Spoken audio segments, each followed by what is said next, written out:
തമിഴ്നാട്ടിലെ സർക്കാർ സ്കൂളുകളിലെ ഉച്ചഭക്ഷണ പദ്ധതിയിൽ പുതിയ പരിഷ്കാരങ്ങൾക്ക് ഒരുങ്ങിയിരിക്കുകയാണ് ടി.വി.കെ സർക്കാർ.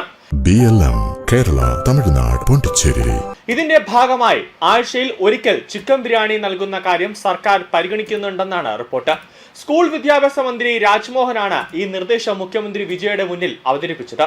പദ്ധതിയെക്കുറിച്ച് സംസാരിക്കവേ പല കാലഘട്ടങ്ങളിലായി സ്കൂൾ പോഷകാഹാര പദ്ധതിയിൽ പല മാറ്റങ്ങളും ഉണ്ടായിട്ടുണ്ടെന്ന് രാജ്മോഹൻ പറയുകയാണ്.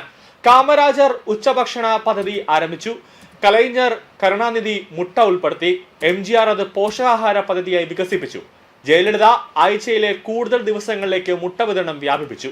അതുപോലെ സർക്കാർ സ്കൂളുകളിൽ ആഴ്ചയിൽ ഒരിക്കൽ ചിക്കൻ ബിരിയാണി നൽകണമെന്നാണ് തന്റെ ആഗ്രഹമെന്നും അദ്ദേഹം തുറന്നു പറയുകയാണ്.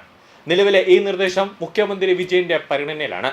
വിജയ് തമിഴ്നാട് മുഖ്യമന്ത്രി ആയപ്പോൾ കേരളത്തിലടക്കം പല രാഷ്ട്രീയക്കാരും പറഞ്ഞതാണ് വിജയ്ക്ക് അത്ര വലിയ പരിജ്ഞാനമൊന്നും രാഷ്ട്രീയത്തിലില്ല, അതുകൊണ്ട് തന്നെ 3-4 ദിവസം കഴിയുമ്പോൾ വിജയുടെ മന്ത്രിസഭ മൂക്കുകുത്തുമെന്ന്. പക്ഷേ വിജയ് ജനകീയമായ ഓരോ വിഷയങ്ങളും അല്ലെങ്കിൽ ഓരോ പദ്ധതികളും തമിഴ്നാട്ടിൽ കൊണ്ടുവരികയാണ്.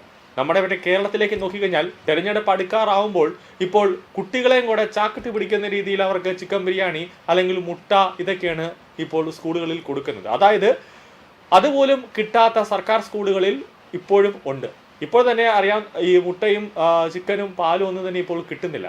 അവർക്കൊക്കെ സ്വന്തം പോക്കറ്റിൽ നിന്ന്, അതായത് അധ്യാപകരും പ്രധാന അധ്യാപകരും ഒക്കെ അവരുടെ പോക്കറ്റിൽ നിന്ന് പൈസ എടുത്തിട്ടാണ് കുട്ടികൾക്ക് രാവിലത്തെയും അതോടൊപ്പം തന്നെ മുട്ട, പാല്, ഉച്ചക്കത്തെ ഭക്ഷണത്തിൻ്റെയൊക്കെ എല്ലാ സാഹചര്യങ്ങളും ഒരുക്കുന്നത്.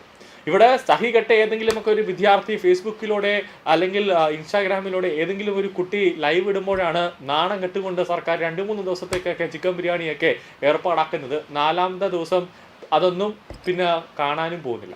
എന്നാൽ അന്തിമ തീരുമാനം ഇതുവരെ എടുത്തിട്ടില്ല. സ്കൂൾ കുട്ടികളുടെ പോഷകാഹാര പദ്ധതിയിൽ തമിഴ്നാട് ഏറെ കാലമായി രാജ്യത്തെ മുൻനിര സംസ്ഥാനങ്ങളിൽ ഒന്നാണ്. തമിഴ്നാട്ടിലെ ഉച്ചഭക്ഷണ പദ്ധതി മുൻ മുഖ്യമന്ത്രി കാമരാജർ 1950കളിലാണ് ആരംഭിച്ചത്. പിന്നീട് വന്ന സർക്കാരുകൾ ഭക്ഷണത്തിന്റെ പോഷകമൂല്യവും അതോടൊപ്പം തന്നെ മെനുവും മെച്ചപ്പെടുത്തി പദ്ധതികൾ കൂടുതൽ വിപുലീകരിച്ചു. 2022 സെപ്റ്റംബറിൽ അന്നത്തെ DMK സർക്കാർ പ്രാഥമിക സ്കൂൾ വിദ്യാർത്ഥികൾക്കായി മുഖ്യമന്ത്രിയുടെ പ്രഭാത ഭക്ഷണ പദ്ധതി ആരംഭിച്ചു. പിന്നീട് പെരുന്തലവർ കാമരാജർ പ്രഭാത ഭക്ഷണ പദ്ധതി എന്ന് പുനർനാമകരണം ചെയ്തിരുന്നു. ഉച്ചഭക്ഷണ പദ്ധതിക്കൊപ്പം പ്രവർത്തിക്കുന്ന ഈ പദ്ധതിയിലൂടെ സ്കൂൾ സമയത്ത് കുട്ടികൾക്ക് 2 പോഷക സമൃദ്ധമായ ഭക്ഷണം ലഭിക്കുന്ന സാഹചര്യം ഒരുക്കി. രാജ്മോഹന്റെ നിർദ്ദേശം അംഗീകരിക്കുകയാണെങ്കിൽ സർക്കാർ സ്കൂളുകളിലെ ഭക്ഷണ മെനുവിൽ അടുത്ത കാലത്തുണ്ടാകുന്ന പ്രധാനപ്പെട്ട മാറ്റങ്ങളിൽ ഒന്നായിരിക്കും ചിക്കൻ ബിരിയാണിയുടെ ഉൾപ്പെടുത്തൽ. എന്തായാലും അടുത്ത മന്ത്രിസഭാ യോഗത്തിൽ വിജയ സർക്കാർ ഇതിനൊരു പൂർണ്ണമായി അംഗീകാരത്തിലേക്ക് കാര്യങ്ങൾ എത്തിക്കും എന്നതിൽ യാതൊരു സംശയവുമില്ല. കുട്ടികളുടെ പോഷകാഹാരവും സ്കൂൾ ഹാജറും മെച്ചപ്പെടുത്തുന്നതിനായി ക്ഷേമ പദ്ധതികൾ തുടർച്ചയായി വികസിപ്പിക്കുന്ന തമിഴ്നാടിന്റെ പതിവ് രീതിയുടെ ഭാഗമായിരിക്കും ഇത്. നിലവിലുള്ള പ്രഭാത ഭക്ഷണ മെനുവിലും മാറ്റങ്ങൾ വരുത്താൻ സർക്കാർ പദ്ധതിയിടുന്നതായി മന്ത്രി പറയുന്നുണ്ട്. നിലവിൽ ഒരു വിദ്യാർത്ഥിക്ക് ഏകദേശം 15 രൂപയാണ് അനുവദിക്കുന്നത്. അതിൽ ഗോതമ്പ്, റവ തുടങ്ങിയ ഒരേ തരത്തിലുള്ള വിഭവങ്ങൾ ആവർത്തിച്ച് നൽകുന്നത് ഒഴിവാക്കി കൂടുതൽ പോഷക ഗുണമുള്ളതും കുട്ടികൾക്ക് ഇഷ്ടപ്പെടുന്നതുമായ ഭക്ഷണങ്ങൾ ഉൾപ്പെടുത്താനാണ് സർക്കാർ ആലോചിക്കുന്നതെന്നാണ് മന്ത്രി വ്യക്തമാക്കുന്നത്. അതേസമയം കേരളത്തിൽ നേരത്തെ തന്നെ ആഴ്ചയിൽ ഒരിക്കൽ ബിരിയാണി ഉൾപ്പെടുത്തിയിട്ടുള്ള മെനു സർക്കാർ പുറത്തിറക്കിയിരുന്നു. എന്നാൽ സാമ്പത്തിക പ്രതിസന്ധി മൂലം അത് മുടങ്ങിയ സാഹചര്യമാണ് ഇപ്പോഴുള്ളത്.